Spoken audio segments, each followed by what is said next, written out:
Boa noite todo mundo. Como vocês estão? Estou muito contente aqui por estar hoje iniciando essa live.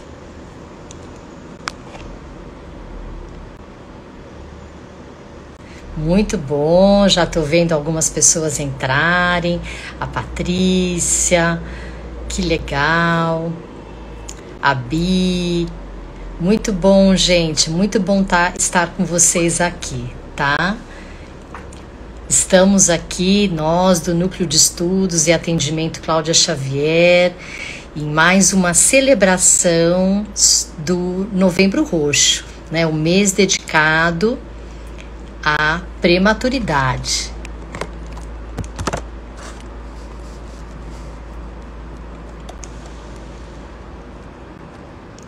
Deixa eu ver se a nossa convidada já está aqui. Ela deve estar chegando. Vamos aguardar um pouco. Vamos ter uma noite de várias discussões que serão com certeza muito importantes para todo mundo, né? Nós temos aqui um público de fonoaudiólogos, de mães, de médicos, tudo bem? Temos aqui uma grande assumidade no refluxo de bebês, a professora Rosiane já entrou. Isso, ela está falando que tema maravilhoso, isso mesmo, um tema muito importante, né? Nós estamos no Novembro Roxo e esse Novembro Roxo, o tema em si, né, é sobre a separação mãe-bebê ou cuidador e bebê, ou seja, esse bebê precisa estar o tempo todo com a mãe ou com os pais. Mas independente desse tema do Novembro Roxo, o tema do sistema gastrointestinal é muito importante para todo mundo. Não é só para o fonoaudiólogo, não é só para o médico, não é só para o neonatologista, é para as mães também, né? Porque muitas das queixas em relação à rotina do bebê, né, muitas dessas queixas estão relacionadas sim a alguma questão gastrointestinal. Tá? Então, por isso, eu fiz esse convite para uma profissional muito querida, tá? A doutora Nicole Lee Hudson Lewis, que vai conversar um pouco com a gente, tá? Vai conversar um pouco com a gente sobre esse tema tão importante. Vamos ver se a doutora Nicole já entrou. Ah, já entrou, maravilha.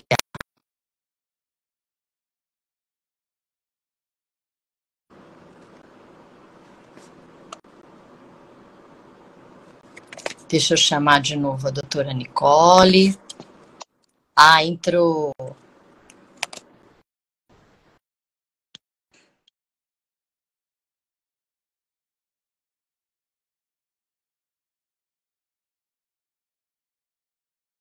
Que bom ter você aqui nesse bate-papo importantíssimo.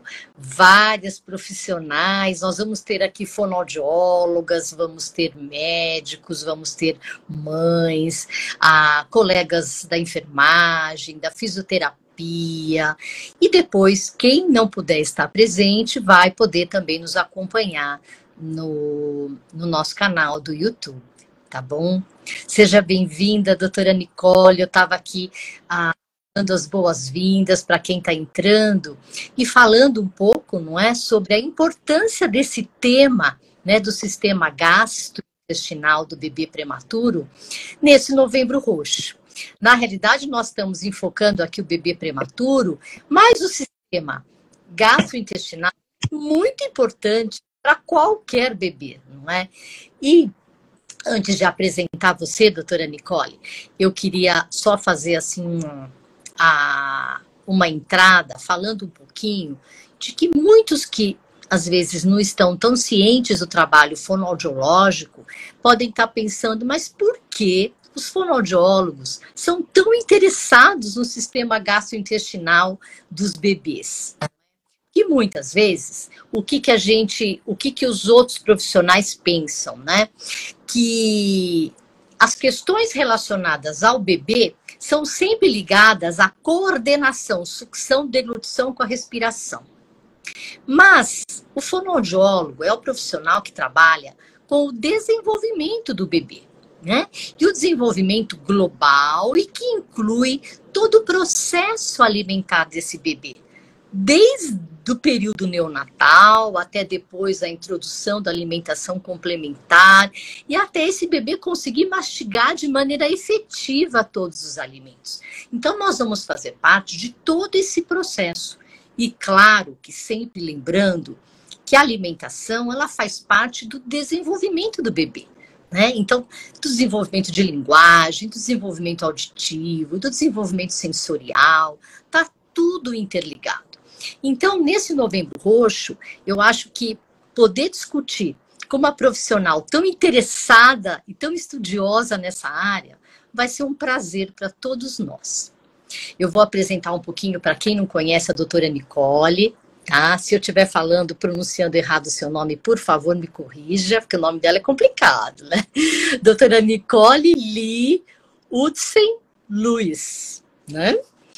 A doutora Nicole é graduada em Medicina pela Universidade de São Paulo, fez residência em Pediatria e Neonatologia pelo Instituto da Criança, do Hospital das Clínicas da Universidade de São Paulo e tem pós-graduação em Nutrologia pela Abram.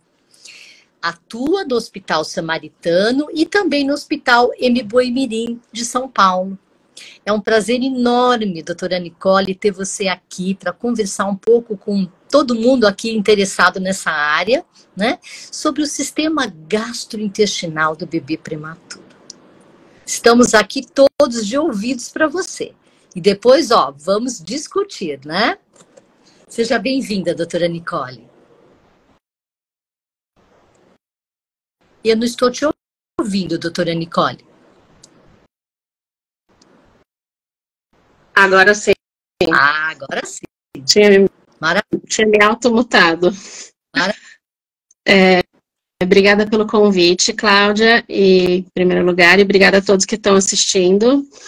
É realmente um tema que, como a Cláudia falou, eu gosto muito, acho muito interessante de falar sobre, de estudar, então é um prazer maior ainda poder falar sobre esse tema com vocês nesse mês, quase encerramento, né, do mês da prematuridade, para conscientizar de diversos aspectos do prematuro e tirar dúvida, falar sobre. Eu acho que um mês de conscientização tem essa função da gente arejar assuntos e conscientizar cada vez mais pessoas, profissionais e famílias que trabalham juntos nessa área.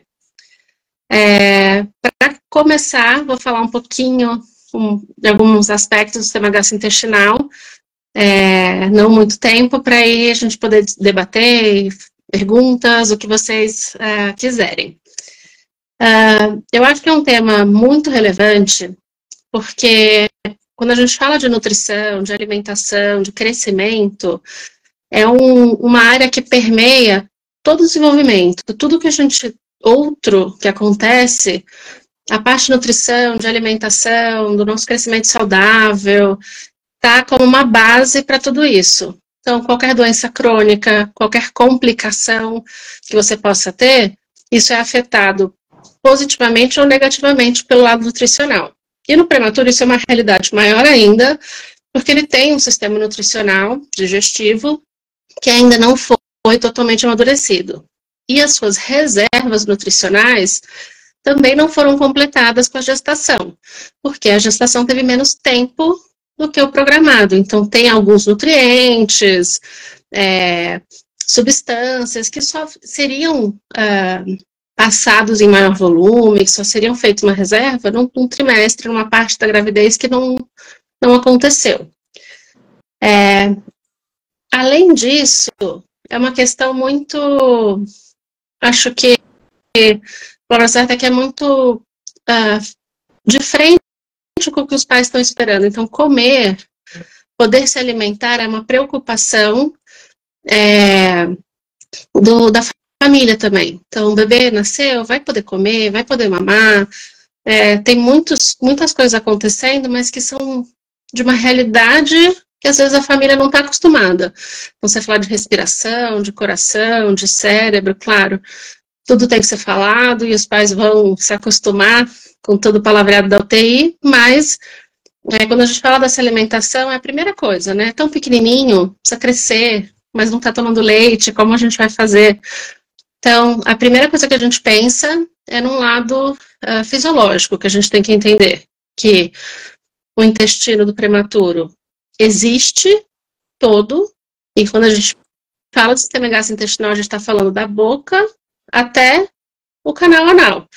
Então, desde experiências sensoriais e motoras, né, onde você vai sentir esse gosto, calor ou frio, tudo isso, até a parte motora, né, mastigar, empurrar com a língua, respirar, como engole, então a parte motora, toda a parte digestiva por si, então estômago, intestino, a parte que digere todos os nutrientes, quebra e absorve tudo isso, e até o bolo fecal e mandar embora o que não foi usado ou que não tem valor nutricional naquele momento.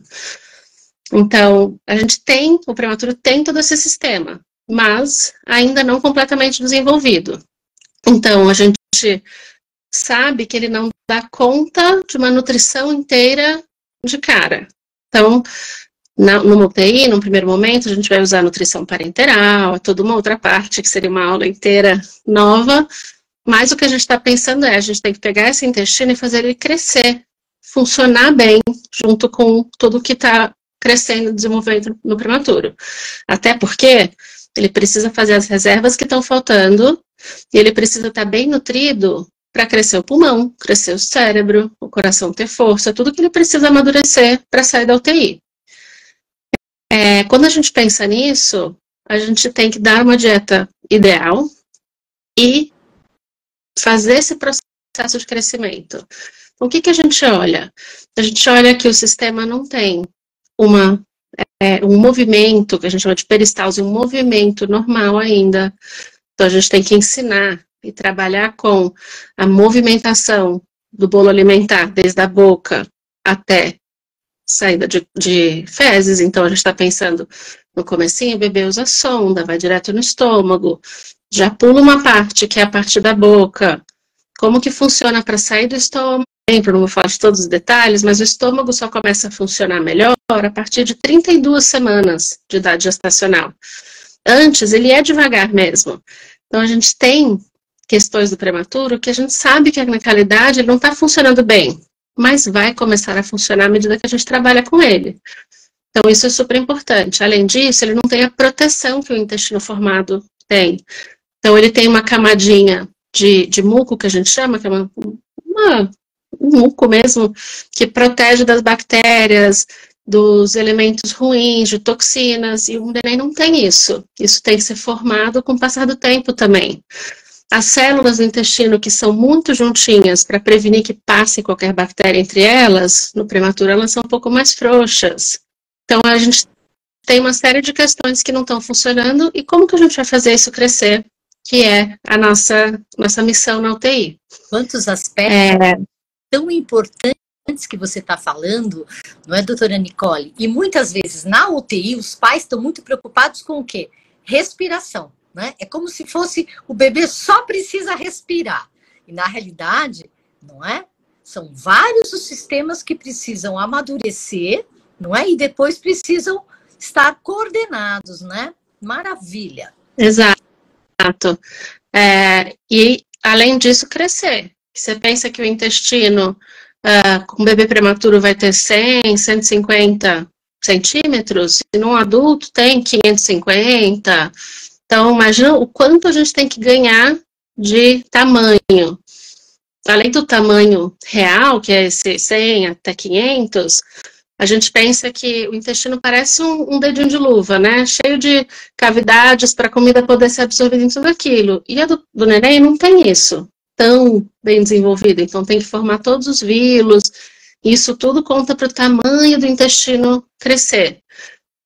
Além disso, ele é muito sensível. Então, dependendo do que chega de bactéria, de toxina, de medicações, ele pode sofrer inflamação, sofrer infecção, e isso causar também doenças muito graves no bebê. E uma delas, que a gente fala muito e tem muita conscientização nessa época de prematuros, também é a enterocolite, que é uma doença intestinal com infecção, com inflamação, que pode levar até a perda de grandes partes do intestino, que é, eu acho que é a maior doença de cara que a gente quer prevenir.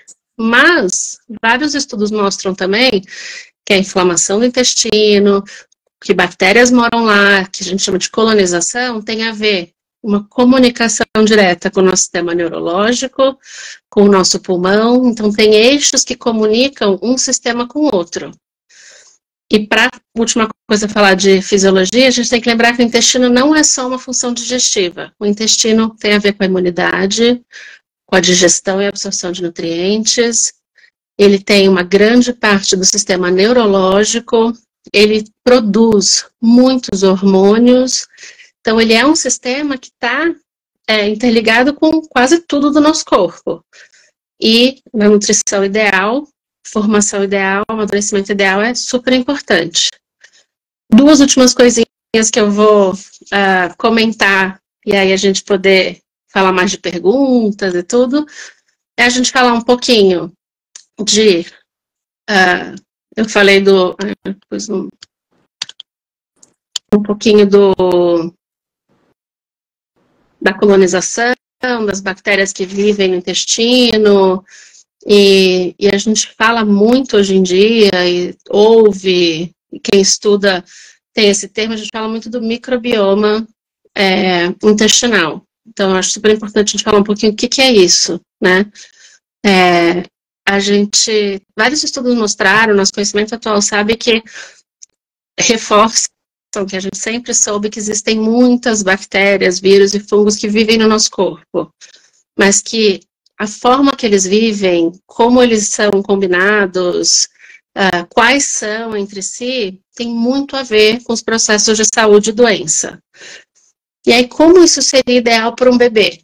Uma gestação a termo, de uma mãe saudável, que se alimentou bem, que não teve doenças, nasceu de parto vaginal e mamou no peito.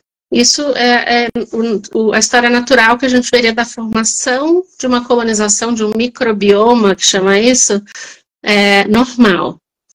Mas o bebê prematuro, pode falar? Não, nem sempre é assim, não é? Exato, nem sempre é assim. A gente tem bebês que nasceram antes da hora, ou que as mães tiveram doenças durante a gravidez, das mais diversas, né? Pressão, diabetes, não conseguiram se alimentar bem, não tem reservas de nutrientes, precisaram nascer de parto cesárea por N motivos, inclusive a própria prematuridade ou algum risco, foram para uma UTI, receberam antibiótico, não conseguiram se alimentar, e aí a formação desse mundo dos pequenas células que vivem no nosso intestino funciona de uma forma super equivocada. Vem bactérias que são ruins, vem fungos que são ruins, se proliferam numa quantidade diferente, ou as que são do bem têm uma quantidade muito menor e uma variedade muito menor do que seria o natural. E isso tem a ver com essa comunicação do intestino com o cérebro, intestino com o pulmão, influencia as outras doenças da prematuridade, a doença do pulmão, as doenças no cérebro. Então, é uma preocupação muito grande da gente conseguir restabelecer esse mundo, esse micromundo dentro do intestino. Como a gente faz isso? Número 1, mais importante, é a gente alimentar o bebê. Com o quê? Como todo pediatra, toda anel, vou falar a frase que todo mundo fala, com leite materno. Com leite humano, se não materno. Mas, trazendo aqui para mães e profissionais que estão assistindo, a gente sabe que o leite materno não é só um clichê que a gente fala sempre que é o mais importante. Por que ele é o mais importante?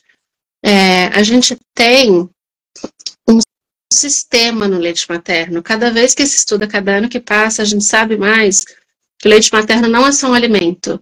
Ele é um sistema vivo que responde a quando o bebê nasceu, as bactérias que o bebê tem, a fase de vida que o bebê está. Então, até a conexão mãe-bebê nisso tem a ver com a qualidade do leite que ela cria para o bebê. E por que ele é tão vivo, bioativo, dinâmico? Porque ele tem um monte de substâncias, e a gente já achou várias na ciência, que ajudam a combater essas bactérias que não fazem bem, a digerir os nutrientes, a regular a imunidade, a formar aquele muco protetor que a gente conversou ali que o bebê não tem, então ele tem imunoglobulinas, principalmente uma que chama IgA, que a mãe passa no leite para ajudar a formar aquele muco. Ele passa uma imunidade passiva, então uma vacina passiva, do que a mãe já teve contato via imunoglobulinas direto para o bebê, então protege de certa forma nesse começo. Ele ajuda no crescimento de vasos, ele tem substâncias que ajudam a crescer o próprio intestino, então o leite estimula mecanicamente e com essas substâncias do crescimento do intestino. Tem substâncias que são semi-digeridas e que lá no final do intestino vão ajudar na produção de substâncias para melhorar a inflamação e o sistema imune. Enfim, eu tenho uma lista enorme, mais de 100 substâncias que eu poderia falar aqui, que não é a minha intenção falar um por um. Mas, apesar da gente ter identificado várias, a gente ainda não sabe 100% como elas funcionam entre si. Porque senão seria fácil, identifiquei todas essas, põe tudo isso num remédio ou num outro leite, e é igual. E a gente está tentando. E eu não vou negar que melhorou muito a qualidade dos leites artificiais que a gente pode dar. Ainda bem, a gente tem uma alternativa de qualidade, porque existem situações em que a gente não pode usar o leite materno. Mas é tão dinâmico que a gente não sabe como tudo funciona. Então a gente tenta dar só aquela substância e ela não funciona igual funcionava no leite materno. Por quê? Provavelmente tem alguma ligação com outra substância que faz a diferença. Então, é importante em toda a faixa etária leite materno, na prematuridade, mais ainda, porque ele é fundamental para uma melhor absorção de nutrientes e para o próprio desenvolvimento do intestino e do resto do corpo. Então, imunidade, sistema neurológico, digestão e nutrição. Então, é uma questão fundamental. E, por último, a gente pensa na fisiologia. O bebê conseguiu ter leite, está comendo tudo que tem que comer, está com uma dieta plena, ele tem que aprender a mamar. Porque tudo isso até agora foi por sondinha, foi direto no estômago. E aí, como a gente vai fazer todo esse treinamento de mamada para ter uma segurança alimentar na alta, para ganhar peso bem? E aí, entre trabalho multidisciplinar e muito intensivo, principalmente da fonoaudiologia. Então, eu e a Cláudia, a gente sempre se encontra falando desses temas, porque é justamente uma questão de agora temos que preparar para ir para casa, não basta ter leite no intestino, né? Tem que conseguir comer, ingerir esse leite, ganhar peso dessa forma. A gente dá menos leite, porque ele é pequenininho, tem que ficar contando, a gente dá mais leite, como seria um bebê que está em casa sem a gente ficar controlando isso, porque outros bebês a gente não controla. Então, tem toda essa fase de transição e preparação para a alta. E na alta, uma ansiedade da família também, que o bebê que ficou internado um tempão, agora está em casa, a nutrição depende deles, seja por copinho, seja por mamadeira, seja direto no peito. Então, é uma transição difícil para a família também, e precisa desse acompanhamento todo. Então, tem um monte de aspectos diferentes dessa parte nutricional e gastrointestinal, que são desafios dos prematuros. Mas esses seriam alguns pontinhos que eu queria começar, para a gente poder conversar mais. Ótimo, isso mesmo. Nossa, quanta informação importante, não é? E tudo que a doutora Nicole acabou de falar, assim, fica muito claro, né, com tudo isso, com todas essas informações, o quanto o bebê precisa, né, o bebê prematuro, de cuidados muito especiais. não é? Porque não é simples assim, não é? Ou então só falar também do leite materno, não é? Enquanto a doutora estava falando todo esse processo, né, que o bebezinho internado passa, né, e que a gente tem que pensar que esse bebê que passa por uma internação, depois ele vai para casa, não é? Também é importante, eu acho que a gente falar, não é, doutora Nicole, que no primeiro momento, assim, se o bebê pudesse receber, não é só leite humano, seria o melhor de tudo, não é? Para o desenvolvimento gastrointestinal, para todo esse processo. Mas depois a gente vê que muitas mães podem ficar desanimadas, não é? Porque não conseguem uma excelente produção por um tempo prolongado. Mas assim, pouco que esse bebê receba do leite humano, isso já vai fazer uma diferença para o desenvolvimento dele, né? E do mesmo jeito que é um processo, né, esse desenvolvimento do bebê, também é um processo esse desenvolvimento da produção de leite, né? Então, as mães, elas não podem se sentir desanimadas nesse processo, né? Então, não está produzindo muito bem hoje, vai produzir melhor amanhã, e a equipe toda de saúde precisa, né, entender essa responsabilidade de dar esse suporte para a família, não é? Por quê? Porque é um processo. A gente quer que esse bebê receba o leite humano por quanto tempo? Por 2 anos ou mais, não é? Então, essa mãe ela tem que estar muito tranquila, não é? Ela tem que estar muito tranquila porque ela não vai ter que só produzir leite nesse primeiro mês ali de tensão. Ela vai permanecer produzindo leite. E nós, da equipe de saúde, temos essa responsabilidade, né?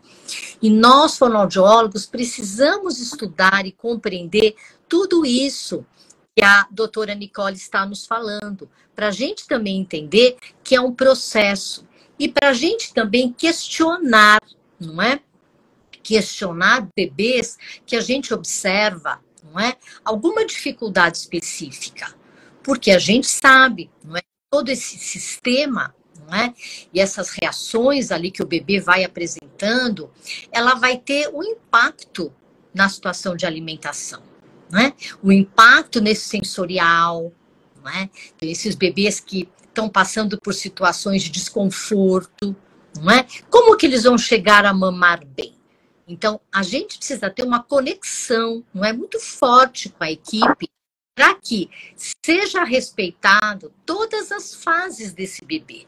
Não é? Porque um bebê prematuro que fica muito tempo hospitalizado, ele tem essas fases todas do desenvolvimento de todos os sistemas, não é?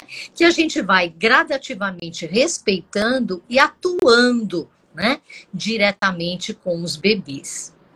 Agora, eu queria perguntar algumas coisas, tá, a doutora Nicole?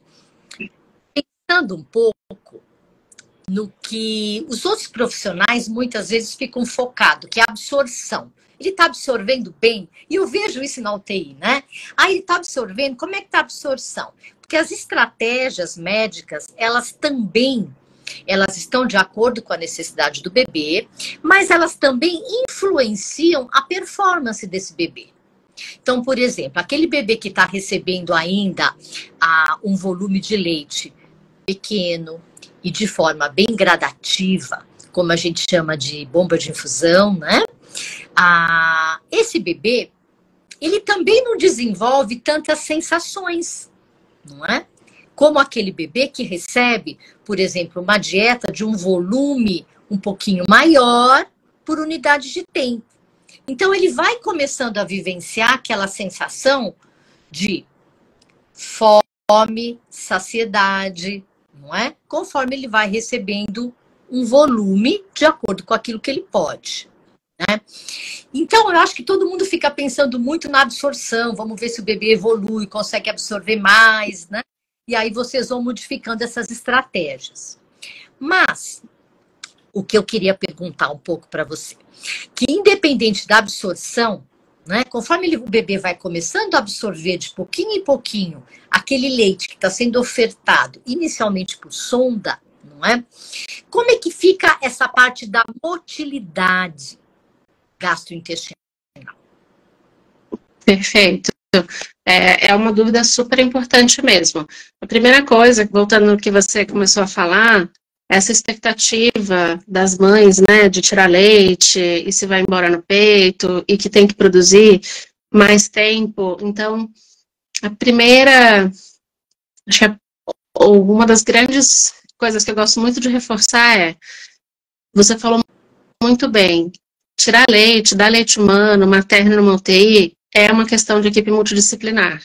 Não adianta a fono, quando o bebê vai aprender a mamar via oral, querer que essa mãe tenha uma produção que dê para ele direto para o peito, se ela não está naquele mês inteiro que ele não mamou via oral, já trabalhando a produção, já trabalhando a produção de leite, tirar leite. Então, tem que ser um atendimento precoce, assim que ela começa a ir na UTI, contínuo e multi, porque a técnica do lactário tem que saber o que está falando, junto com a enfermeira que atendeu a mãe na primeira vez que ela foi, junto com o médico que deu a informação, já tem que falar da nutrição. O bebê está mamando 3 ml, ela tem que tirar 100, ela tem que tirar o quanto ela conseguir, porque muitas vezes tem essa orientação, tira só os 3, já deu. Não, quanto mais estimula, mais leite tem. Nos períodos que diminui a produção, que são naturais numa fisiologia, o vai e vem da produção, dá suporte para a mãe.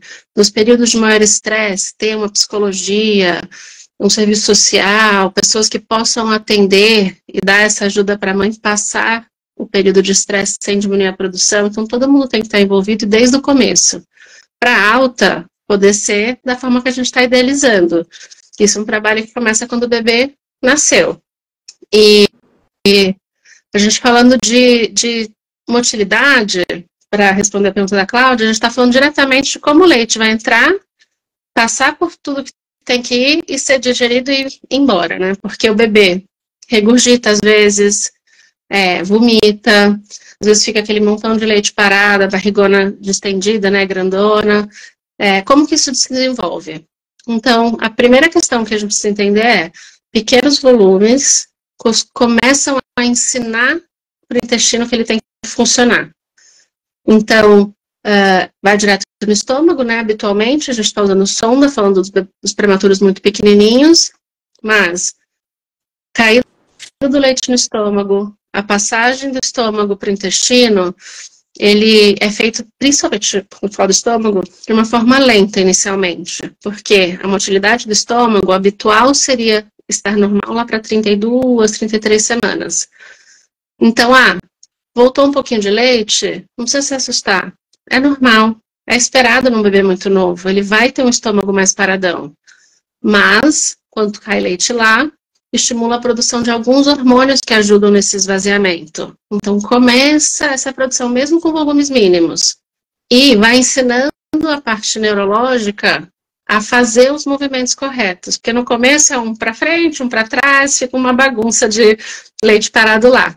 Mas os hormônios, os músculos, a própria presença de leite como uma coisa física vai ensinando essa movimentação.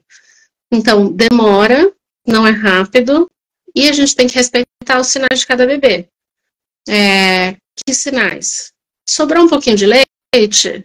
Tudo bem. O bebê ficou, barriga dura, tá muito desconfortável? Opa, tô indo rápido demais. A questão da evacuação está presente, está funcionando, mas lembrando que do estômago até o canal anal num prematuro, que num adulto é aí 6, 12 horas, num prematuro é de 8 a 96 horas, a 4 dias. Então, a gente precisa ficar ansioso antes de 4 dias se não tem nenhum sinal ruim. Mas ver que está evacuando, que está caminhando, é mais um sinal que as coisas estão indo bem. Então, é um processo que seria desenvolvido num momento mais tarde da vida do bebê, mas que com a presença de dieta, a gente vai desenvolvendo um pouco antes.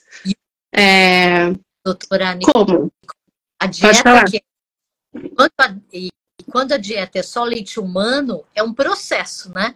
E se não for leite humano, é um outro processo também, não é? Que a gente vai ter que pensar e observar, não é? Com esses bebês, não é? Com certeza. Eu falo muito de leite humano, e claro, vai ser sempre a preferência, mas não é uma condenação ou uma negação de que existem outras formas de dar leite.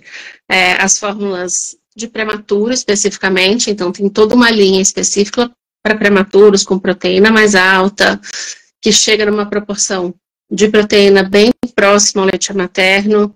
Ele não é dinâmico, como a gente fala do leite materno, ele não é um ser vivo, mas ele é um produto de muito boa qualidade. Porém, ele como é uma principalmente, desculpe interromper, doutora Nicole, principalmente nós não temos bancos de leite em todos os hospitais. Exato. Isso, no Brasil, não é top dos bancos de leite, mas mesmo assim nós não temos em todos os hospitais, né? Exato, não temos, às vezes a mãe tem alguma situação que ela não está conseguindo tirar. A gente vê desde distância para o que ela está na UTI, outros filhos em casa, doenças maternas que diminuem a produção mesmo. Então tem uma série de questões envolvidas. A gente estimula porque é a nossa melhor conduta, mas a gente tem alternativas. O que a gente sabe muitas vezes você está dando fórmula, você vai ter que ser um pouquinho mais cauteloso do que com leite materno, porque ele é um pouquinho menos tolerado no começo. Ele causa um pouquinho mais de inflamação no intestino comparado com o leite materno, o que é o motivo da gente ter um pouquinho mais de atenção. Porém, o leite materno também é tirado do peito, manipulado no lactário, então tudo isso tem que ser feito de uma forma muito, muito bem feita, muito bem cuidada. Toda a produção de leite, tanto materno quanto humano, tem um processo muito, muito bem cuidado. E a gente tem estratégias alimentares diversas, dar mais curto tempo, mais longo tempo, infundir, né, deixar correndo leite 1 hora. Quando a gente sabe, por exemplo, um bebê maior, as dietas mais curtinhas, em tempo mais curto, são mais saudáveis, né, porque ele acaba a comida para depois ter outra refeição. Então, é um processo diferente num bebê muito pequeno. E a gente vai, aos poucos, chegar no ideal, no fisiológico, no habitual. Porém, cada caso é um caso, isso é muito importante. A gente não pode ter um protocolo engessado que a gente não possa mudar de acordo com as necessidades dos bebês. Exatamente. E nós da fonoaudiologia, né, gostamos muito de discutir com a equipe médica, não é? E brigar também, entre aspas, não é? Sim, sempre temos as conversas para a gente tentar achar uma solução para cada caso, ainda mais os complicados. Pensando muitas vezes naqueles intervalos, né? Que muitas vezes são muito rígidos, de uma UTI neonatal, intervalos de 3 em 3 horas. Eu sempre estou brigando, que eu quero intervalo de 2 em 2 horas, pensando nessa fisiologia, não é? Até porque a gente tem já da fonoaudiologia, não é? Pesquisas mostrando quanto esses intervalos mais curtos, menos volume por dieta, o leite humano, a amamentação do prematuro, tudo isso pode favorecer, inclusive, todo o sensorial, né, e motor oral do bebê, e levando a menos episódios de refluxo, que é uma grande preocupação, né, da equipe, uma preocupação da família, não é? Porque a família fica muito preocupada quando o bebê apresenta o refluxo, né? Não estamos falando da doença do refluxo, mas, né, vômitos frequentes ou alguma irritabilidade, né, alguns sinais. Então a gente vive ali, né, com a equipe tentando chegar a um acordo, não é? Falando um pouco do que a gente observa, do que a gente avalia nos bebês, porque a gente tem que ter, não é? Essa conexão, né? Todos os profissionais. E fora a enfermagem também. Eu sei que tem enfermeiras aqui e nós, fonoaudiólogos, também vivemos brigando aí com a enfermagem, porque a gente atrasa a dieta, tá trabalhando com os bebês, é aquela coisa toda, né? Mas a gente tem que respeitar um pouco o ritmo de cada bebê, não é? E de cada mãe, enfim, e com isso essa evolução, né? Eu tenho mais algumas perguntinhas aqui, não é? Uma pergunta que sempre, né, as mães ficam muito preocupadas com a questão do ganho de peso, né?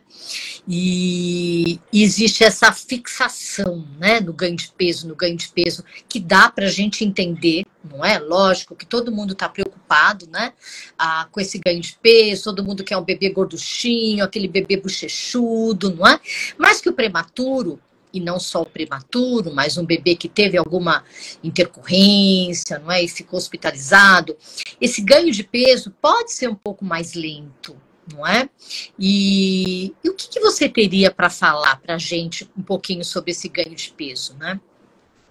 Acho que é super importante, acho que é uma angústia muito de quem amamenta, não só do prematuro, né? A mãe que vai de bebê de termo para casa, muitas vezes tem essa angústia também, do prematuro triplicada. Mas eu acho que a primeira coisa que a gente tem que entender é que para a mãe, talvez para a família, o bebê nasce para a gente quando ele faz 40 semanas. Então, a gente tem que corrigir sempre a prematuridade do bebê. Então, ele está, não com o número de dias só que ele tem, né? Ele tem uma idade diferente para a gente classificar ele na tabela de peso. E, muitas vezes, ele vai estar abaixo mesmo do habitual na tabela de peso, mesmo corrigindo. E vai ter, nos primeiros anos, o que a gente chama de catch-up, de você voltar para o normal. Mas é importante entender que isso tem que ser feito com qualidade, que não é só velocidade. Então, você tem 2 anos, que é o mais falado, mas pensando nos prematuros muito pequenininhos, 23, 24 semanas, tem se falado em 3, 4 anos, para eles crescerem e chegarem na curva ideal de peso aos poucos. Olha isso aqui, é super importante. 3, 4 anos você está falando, olha, gente.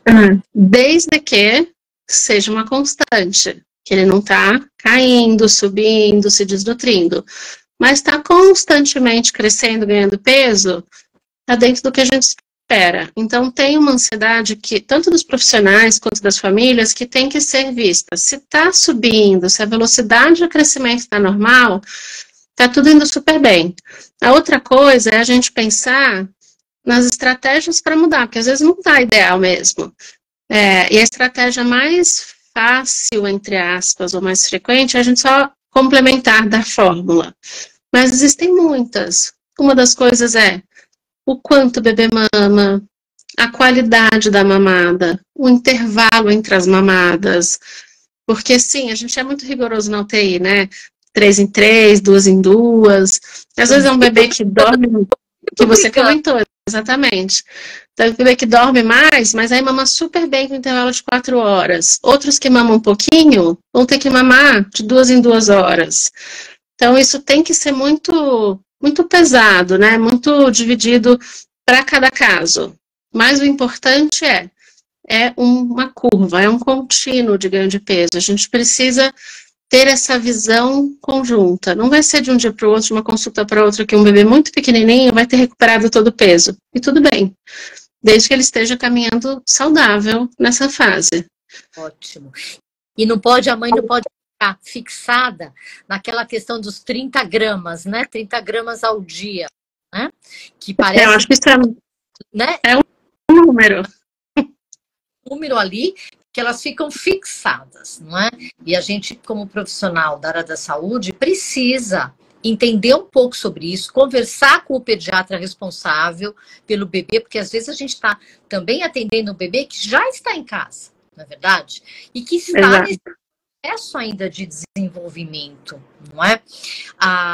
Então, muito importante tudo isso que você está falando, doutora Nicole, muito importante mesmo. Agora, eu queria só fazer uma observação que pode ser que algumas pessoas aqui, ouvindo essa live, não estejam compreendendo. Que quando a doutora Nicole fala, e eu também, sobre esses intervalos, é quando o bebê não está ainda só no aleitamento materno, ou no aleitamento materno exclusivo, que é aquilo que a gente chama da livre demanda. É quando o bebê está recebendo a dieta por sonda. E mesmo que ele esteja recebendo já um pouco do peito, não é? Essa dieta chega do banco de leite ou chega do lactário, se o hospital não tem um banco de leite, né? Aí essa dieta chega e ela precisa ser pedida pelo neonatologista, né? De quanto em quanto tempo que vai chegar essa dieta. E dependendo do quanto o bebê está evoluindo no peito, a gente pode modificar com o neonatologista para que venha menos dieta, né, naquele intervalo, que é o intervalo de mamadas do bebê. Tá? Então, ninguém está falando aqui que esse bebê não vai para livre demanda, tá? Mas é que é todo um processo até ele ter condições da retirada completa da sonda, não é? E aí entrar naquele processo de livre demanda, se for possível nesse momento para o bebê, né? Porque às vezes, não é, doutora Nicole, eu recebo bebês às vezes que já chegaram em casa e que não estão em aleitamento materno exclusivo e que a gente consegue modificar isso depois, né? Então a família também não precisa ficar apavorada e achar que não vai conseguir mais, não é? É possível, sim, a gente caminhar no sentido desse bebê evoluir também no aleitamento materno, né? Porque a mãe tem que evoluir nessa produção, nessa tranquilidade, e o bebê também, né? O bebê precisa evoluir nos sistemas todo, né? E no sistema gastrointestinal que a gente está falando, que parece algo simples, mas não é simples esse ganho de peso, não é? E esse desenvolvimento todo do bebê, né? Deixa eu ver, tem mais algumas perguntinhas aqui, a gente precisa ir rápido por causa do tempo, né? Mas eu, às vezes, ouço, né, alguns pediatras falando, e eu queria que você me falasse rapidamente, eu sei que a gente não tem muito tempo, né?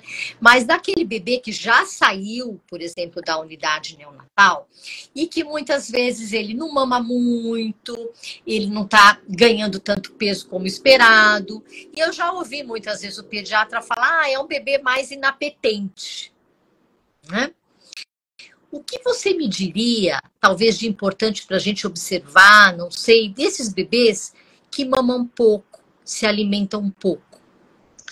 Eu acho que tem uma série de coisas super importantes a sua pergunta, e até eu vi alguém fez um comentário falando de refluxo e bebê que não mama bem ou está incomodado. Eu vou tentar falar um pouquinho dessas duas coisas. É importante um trabalho até, ou talvez principalmente nesse momento pós-alta, de muitos profissionais, porque um bebê que não está comendo bem, não está mamando idealmente, pode ter muita influência de diferentes coisas. A primeira coisa que a gente tem que pensar e aí entra o trabalho de vocês fonos, que vão, a Cláudia talvez saiba até explicar melhor do que eu, mas a primeira coisa que a gente tem que ver qual é essa sensibilidade oral. Um bebê que ficou muito tempo entubado, que teve muito processo negativo relacionado à parte motor oral, ficou com uma fraqueza ou alguma alteração de palato, coisas assim que podem ser motoras e sensoriais da própria boca.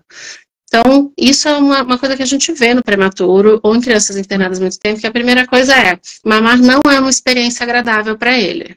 E aí, isso volta num processo, num trabalho sensorial por completo, assim, de sensações de tato, de mão, de experiências positivas orais e de outras sensações. Então, você não trabalha só a boca em si, né? Toda uma parte sensorial. Então, a gente tem que entender isso. Ele tem alguma coisa de mamada, de não gostar, de não ser prazeroso? Número 1, temos que ver. E isso, ou muitas vezes o médico não consegue saber, precisa de uma profissional que consiga ajudar com essa avaliação. Muitas vezes não, a maioria das vezes a gente não sabe dizer. A não ser que seja um bebê muito claro, a gente vai precisar de uma ajuda multiprofissional. A outra questão dificuldades motoras. Ele não consegue engolir, ele se engasga, é a consistência do leite, então a disfagia. Isso tem algum componente? Outra coisa é a parte nutricional. Está faltando algum nutriente que causa esse bebê a ter menos absorção de nutrientes, menos fome, menos crescimento, então menos demanda. Um bebê que está com anemia, que falta algum micronutriente, que está com alguma hipovitaminose, e aí o corpo está trabalhando menos e, portanto, precisa de menos energia. A gente precisa pôr esse corpo para trabalhar, para ele poder se nutrir bem, aproveitar o leite. Uma outra questão é como ele absorve o que ele está mamando. Então, está conseguindo mamar aquele leite, tem alguma questão alimentar, alguma alergia alimentar, alguma desabsorção, é uma outra questão para a gente olhar. a questão do refluxo. É incômodo, o bebê tem dor, volta leite, vomita, perde, e o refluxo, a doença do refluxo propriamente tem muito a ver com a questão da absorção e alergia alimentar também. Então, um bebê que não está indo bem, não basta trocar uma fórmula, tem que olhar todas essas questões. E a gente precisa de outras pessoas da equipe, não só médica, não só fono, mas trabalhar junto para a gente chegar numa conclusão de qual é o melhor caminho. Ou, às vezes, múltiplos caminhos. Às vezes, são várias coisas juntos dessas. Exatamente. E a gente também pode ter casos, né, numa outra live, quem sabe a gente possa discutir um pouco sobre as questões mais neurológicas, não tão visíveis, né? Como uma gastroparesia, por exemplo, não é? Alguns aspectos que podem fazer com que esse bebê não consiga evoluir muito no volume. Fica empachadão, não consegue mamar, então não está conseguindo movimentar, não evacua, é constipado, entra nessa... Então, perfeito, com certeza. Muito bom, doutora Nicole, muito bom poder discutir com você e aprender, não é? E também eu queria comentar que acho que o profissional que trabalha com os bebês, né? E não só os prematuros, não é? Compreender que o bebê funciona em ritmos, né? É o ritmo desse sistema gastrointestinal, ritmo de sucção, coordenação com deglutição, com a respiração. Ele é todo rítmico, né? Por isso que é bastante complexo, né? Porque esses ritmos precisam estar todos conectados, não é? E a gente fica, às vezes, muito ansioso, né? Nós, profissionais, também, porque a gente quer evolução rápida desse bebê, né? E o bebê tem o tempo dele, não é? Mesmo a nível de maturidade neurológica. Não é? Como a doutora Nicole falou, um bebê de 30 e poucas semanas ali, a partir de 32, que ele vai ter esse estômago, né, reagindo melhor. Agora, ele pode ser um bebê mais imaturo, né, do que ele realmente mostra na sua idade ali gestacional. Não é? E a gente também, como fonoaudiólogo, precisa observar isso e discutir com a equipe, não é? Porque às vezes essa performance motor oral e sensorial do bebê não corresponde, não é? Àquela idade gestacional mesmo corrigida. É o que a doutora, para mim, foi muito interessante, esse tempo todo de maturidade gastrointestinal, não é? Desses bebês a prematuros extremos, que vai levar muito tempo, não é? E que a gente tem que tomar muito cuidado também na hora dessas experiências, né, vamos dizer, sensoriais de alimentação com os bebês que tem esse sistema muito imaturo, né? Exato. E a gente tem a visão científica. Então, às vezes tem um bebê que está indo muito bem, só é muito prematurinho, e tem que ter essa conversa com a família, para eles terem claro, por que não está mamando ainda? Não está acontecendo nada com ele. Mas sim, a gente começa a treinar numa certa idade, numa certa estabilidade, porque a maturidade neurológica chega a partir de em torno de 34 semanas para sucção, deglutição, respiração, mas a gente pode começar a trabalhar ali com 32, 33, para ter um trabalho mais lento. Então, tem que ter essa troca de quando a gente vai fazer, qual bebê tolera. Às vezes já tive conversas tipo, esse bebê é muito pequenininho, né? Mas pequenininho, mas ele é maduro. Então, ele precisa de um estímulo diferente de um pequenininho que é imaturo, porque o tamanho e a idade gestacional são coisas diferentes. De qual vai ser o primeiro estímulo dele, vai para o peito primeiro, vai para um copinho primeiro, isso é tudo super importante de ter estudado, decidido em equipe, não para um protocolo engessar, mas para um protocolo guiar como a gente vai fazer esse caminho. Exatamente. Muito bom mesmo ouvir você, doutora Nicole, e também o que a doutora Nicole comentou, não é? Levar em consideração as questões maternas, não é? Então, mães que tiveram problemas durante a gestação, patologias, bebês que tiveram, por exemplo, um retardo de crescimento intrauterino, até esse bebê conseguir compensar tudo isso posteriormente, não é? Então, a gente vai precisar considerar inúmeros fatores. E o quanto eu tenho percebido, né, nos últimos anos, doutora Nicole, o quanto os próprios neonatologistas, né, conseguem hoje compreender o bebê de uma forma muito mais integral. Porque antes a preocupação era muito, né, a questão respiratória.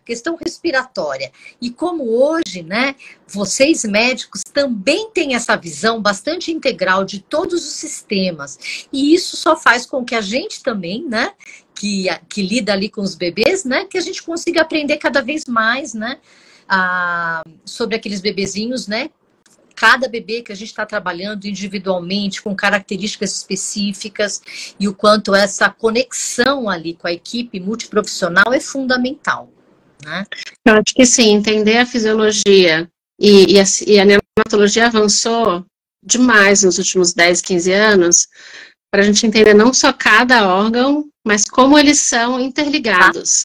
E aí eu brinco muito quando eu estou ensinando sobre nutrição, que nutrição pode não ser glamouroso, a coisa que, fez, entubou, mas que ela é o alicerce da casinha. Tem que estar boa para você poder construir em cima. Então, pode fazer a parte glamourosa primeiro, mas depois senta e pensa todo dia na parte nutricional. Em como você vai melhorar, como você vai trabalhar. Isso é trabalhar com a mãe, trabalhar com o bebê, trabalhar com a equipe. Todo mundo tem que estar envolvido. Maravilha. Isso mesmo, isso mesmo. Muito bom. Eu acho que a gente pôde discutir aspectos bem importantes, bem importantes. Eu agradeço demais, doutora Nicole, a sua participação. Eu acho que todo mundo aqui aprendeu muito ouvindo você. A gente não pode continuar muito, porque daqui a pouco termina aqui o nosso tempo de live. E eu queria agradecer todo mundo que esteve aqui presente, tá? Podem depois deixar mensagens, perguntas, tá bom? Pelo Instagram ou pelo YouTube, que a live vai ficar gravada. E quem sabe promovemos mais lives com outras discussões mais específicas com a doutora Nicole, que gosta muito de discutir e estudar essa parte. E a gente precisa mesmo, né? Estudar muito para entender cada vez melhor o funcionamento, não é? Porque que bebê que vai viver bem, né? E se conectar com o mundo, se ele tem dores, se ele tem incômodo, se ele não está bem nutrido, não é? Isso tudo vai ter uma interferência no desenvolvimento global do bebê, não é? Então a gente tem que pensar em todas essas etapas, não é? E as mães que levam os bebês para casa precisam pensar nessa equipe multiprofissional que também vai seguir esse bebê pós-alta. Né? Porque são bebês que precisam dar continuidade com profissionais ali da área da saúde, né? Muito bom. Com certeza. Muito obrigada, viu? Foi um prazer ter você aqui e vamos pensar em outras lives, em outras discussões aí, não é? Com certeza. Todos temos... Eu que agradeço o convite, Cláudia. Foi um prazer conversar sobre esse assunto que eu gosto tanto com vocês. Que bom. E olha, teve gente de todo o Brasil aqui, fonoaudiólogas, médicas, enfermeiras, mães, muita gente aqui acompanhando, viu? Gente de fora do país também. Eu vi a Mônica Pesce, uma fonoaudióloga muito querida, da Argentina. Muito bom mesmo. Agradeço a todos, viu? E muito obrigada mesmo, doutora Nicole, tá? Obrigada. Boa noite para todo mundo. Boa noite para você, doutora Nicole. Boa noite para todos. Grande abraço, viu?